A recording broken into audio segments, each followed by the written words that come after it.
नमस्कार दोस्तों, मैं आचार्य के शास्त्री सूर्य ज्योतिष केंद्र पर आपका स्वागत करता हूं। मित्रों, आज हमारी जो चर्चा रहेगी वो वृश्चिक राशि वाले जातकों के लिए रहेगी कि वृश्चिक राशि वाले जातकों के लिए ये वर्ष 2025 कैसा रहने वाला है। क्योंकि 3 ग्रहों का राशि परिवर्तन हुआ। वो ग्रह मूल रूप से बहुत श्रेष्ठ ग्रह माने जाते हैं, बड़े ग्रह माने जाते हैं, लॉन्ग टर्म वाले ग्रह माने जाते हैं।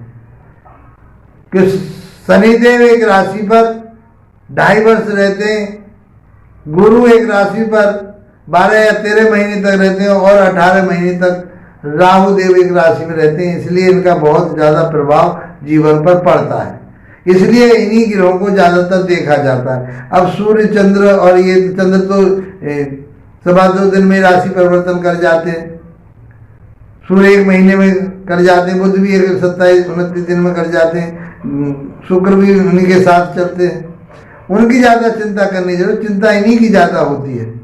अब राशि के मुताबिक आपकी राशि के स्वामी हुए मंगल, तो आप ऊर्जावान रहेंगे, बढ़िया रहेंगे। तो आपके लिए सबसे पहले हम क्या देखते हैं, गुरु को देखते हैं। तो गुरु 15 मई 2025 को राशि परिवर्तन करके आपकी राशि के मुताबिक अब तक जो चल रहे थे वो सप्तम भाव में चल रहे, अब अष्टम भाव में चले जाएंगे। अष्टम भाव अच्छा नहीं कहा गया। और फिर दूसरी बात ये है कि आपकी राशि के मुताबिक या लगन के आधार पर वृश्चिक लगन या वृश्चिक राशि वाले जातकों के लिए शनि योग कारक कहे गए, कारक ग्रह है, शुभ ग्रह है। कारक भी शुभ ग्रह है और नैसर्गिक रूप से भी शुभ ग्रह है। स्थिति उनकी खराब होगी, वो अष्टम भाव में चलेंगे।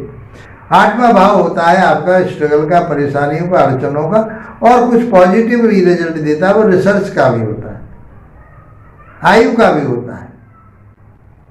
तो बहुत सारी चीज़ें उसमें नेगेटिव है और कुछ चीज़ें पॉजिटिव भी हैं। तो हम पॉजिटिव को भी देखेंगे, नेगेटिव को भी देखेंगे। 30 मार्च 2025 को शनिदेव भी राशि परिवर्तन करेंगे और ये कुंभ राशि अपनी राशि में से मीन राशि में प्रवेश कर जाएंगे, जो राशि आपके पंचम भाव की राशि है। क्या प्रभाव देंगे उनकी भी चर्चा करेंगे।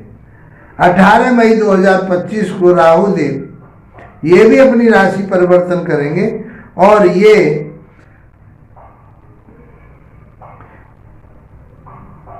पंचम भाव से चौथे भाव में शनि के घर में पहुंच जाएंगे। ये राशि परिवर्तन होगा। तो 18 वर्ष के बाद घूमते हुए राहु देव कुंभ राशि में पहुंचेंगे, क्योंकि एक गोचर इनका जो ये चक्र है इनका सूर्य के चारों तरफ 18 वर्ष में जिस राशि में से चलते हैं उसी राशि में वापस आते हैं।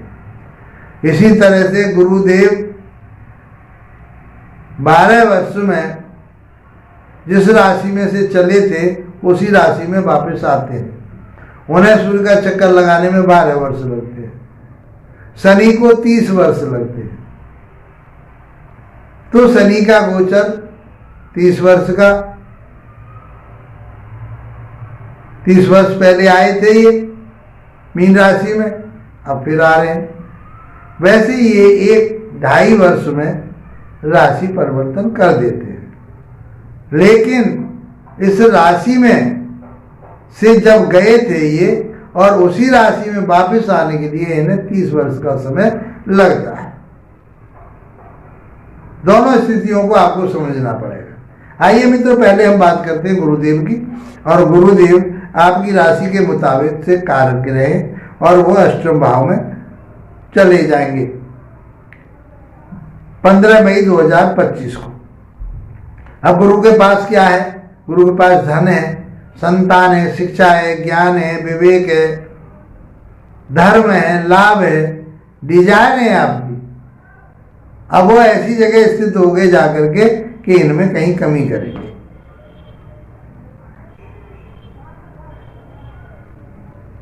जो आप संतान के लिए चाह रहे थे वो संतान के लिए अच्छा नहीं रहेगा।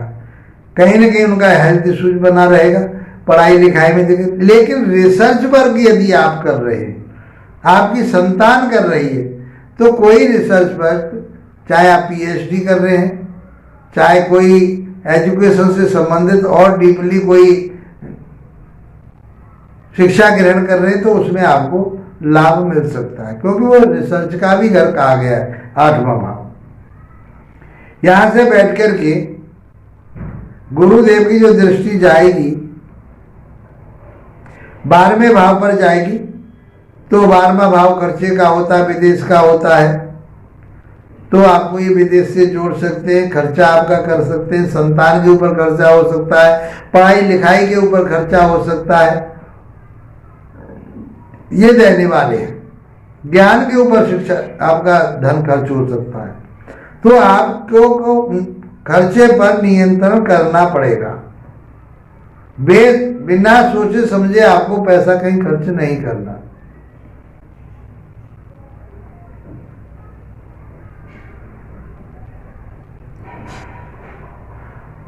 सातवीं दृष्टि आपके धन स्थान पर जाएगी, तो जो आपने धन इकट्ठा कर रखा था, बैंक बैलेंस था, किसी न किसी कारण से उस बैंक बैलेंस में कमजोरी आएगी। यदि आपको कहीं से वसीयत का पैसा मिला, क्योंकि ये वसीयत का भी घर कहा गया है 8वां भाव, तो वो आपको प्राप्त हो सकता है। यदि आप नियंत्रण करके चलेंगे अपने धन पर, तो धन आपका सुरक्षित रहेगा। वाणी में गंभीरता रखिए, वाणी में मधुरता रखिए, तो आपके परिवार में भी मधुरता बनी रहेगी, क्योंकि ये गुरु सौम्य ग्रह कहेंगे, तो आपकी वाणी भी बढ़िया रहेगी और आपके विचार भी बहुत अच्छे रहेंगे, परिवार में मधुरता बनी रहेगी, आपका बैंक बैलेंस भी आपका बरकरार बना रहेगा, कोई दिक्कत उसमें नहीं आने वाली। केवल मात्र आपको विवेक से काम लेना पड़ेगा। चौथे भाव पर दृष्टि 9वीं जाएगी आपकी, 9वीं दृष्टि चौथे भाव पर। चौथा भाव माता का, भूमि भवन वाहन का, भौतिक सुखों का, तो माता की स्वास्थ्य का ध्यान रखना है आपको। पैतृक संपत्ति के विवाद से आपको बचना है। भूमि भवन पर कोई झगड़ा चल रहा था, उसमें समझौता करने की कोशिश करें।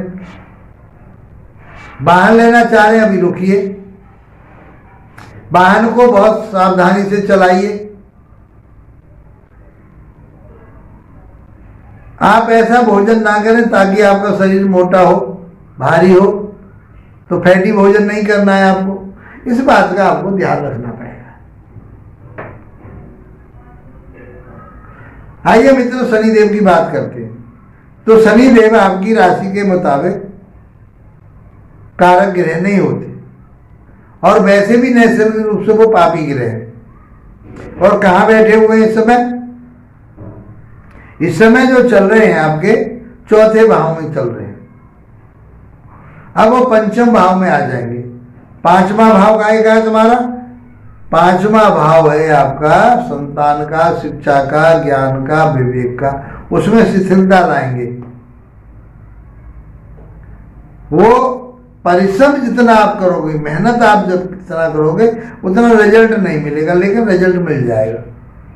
रिजल्ट मिलेगा धीरे धीरे ही सही, क्योंकि शनि की जो गति है बहुत धीमी गति है। इसलिए तो कहा है शनि के जो गोचर है 30 वर्ष में होता है, सूर्य का 2.5 वर्ष रहते हैं एक राशि पर। तो आपके, और ये विच्छेदात्मक भी ग्रह कहे गए हैं, रुकावट वाले ग्रह कहे गए, तो आपकी शिक्षा में कहीं रुकावट आ सकती है। जो ग्रहण कर रहे हैं तो मेहनत आपको दूनी मेहनत करनी पड़ेगी, जब जाकर के रिजल्ट मिलेंगे। स्थिति जो उनकी स्थिति है वो अच्छे भाव में है, तो अच्छे भाव से, अब मान लीजिए आपके लव रिलेशन है, कहीं रिलेशनशिप चल रही है आपकी, उसमें कहीं ना कहीं ये व्यवधान डालेंगे, संतान होने में देरी करेंगे। इन बातों को आपको ध्यान रखना है। यहाँ से बैठ करके तीसरी दृष्टि आपके दाम्पत्य जीवन पर जाएगी। तो वैवाहिक जीवन के लिए तो आपको जो आर्गुमेंट है, जो तीखापन है, उस पर कंट्रोल करना पड़ेगा। शादी होने की संभावना बनेगी, लेकिन देरी लगी होगी उसमें। शनिदेव शादी कराएंगे। तीसरी दृष्टि जा रही है आपके दाम्पत्य में। पार्टनरशिप के साथ में समझौता करके चले। जो व्यापार बिजनेस कर रहे हैं उसमें कहीं बदलाव हो सकता है, दूसरा कोई चीज आप दूसरा काम छेड़ सकते हो। तो आपके लिए इन सारी चीजों का ध्यान रख करके चलना पड़ेगा। सातवीं दृष्टि आपके लाभ भाव पर जाएगी, डिजायर के घर पर जाएगी, मनोकामनाओं के घर पर जाएगी, बड़े भाई बहनों के घर पर जाएगी। तो बड़े भाई बहनों के लिए परेशानी हो सकती है, उनके स्वास्थ्य पर कोई दिक्कत आ सकती है, उनके साथ मनमुटाव आपके हो सकते हैं। जो आपकी इच्छाएं हैं उनमें कहीं कमी आ सकती है। इच्छाएं तो बहुत बढ़ेंगी, लेकिन वो बहुत मेहनत परिश्रम के बाद, क्योंकि शनि परिश्रम के कारक कहे गए, श्रम के कारक कहे गए, तो श्रम तो आपसे खूब करवाएंगे।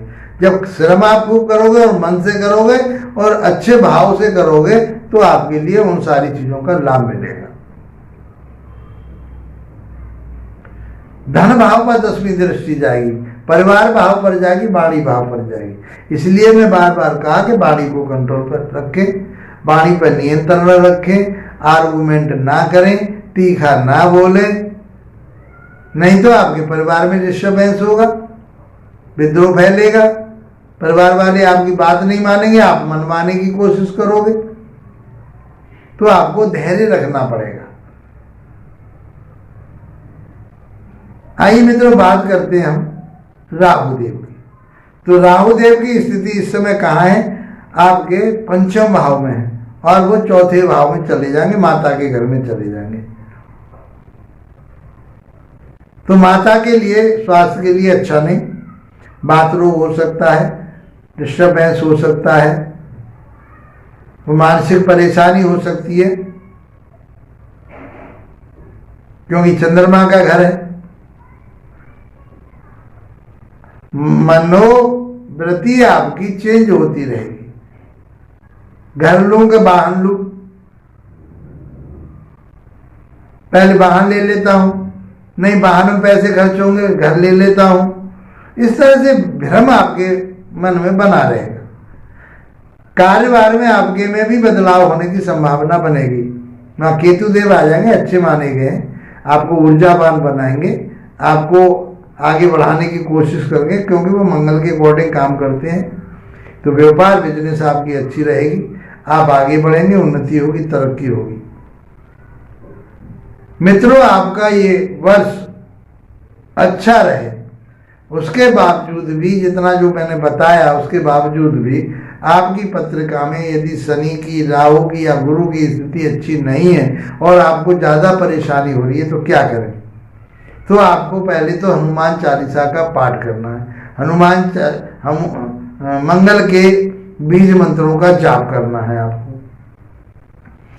भगवान विष्णु की आराधना करनी है और राहु के बीज मंत्रों का जाप करें या पक्षियों को बाजरा डालें। तो ये वर्ष आपका बहुत अच्छा रहेगा, उन्नतिशील वाला रहेगा, किसी तरह की कोई चिंता करने की जरूरत नहीं है। ईश्वर आपका साथ देंगी, माता रानी आपका साथ देंगे। इसी के साथ आप लोगों का धन्यवाद, नमस्कार।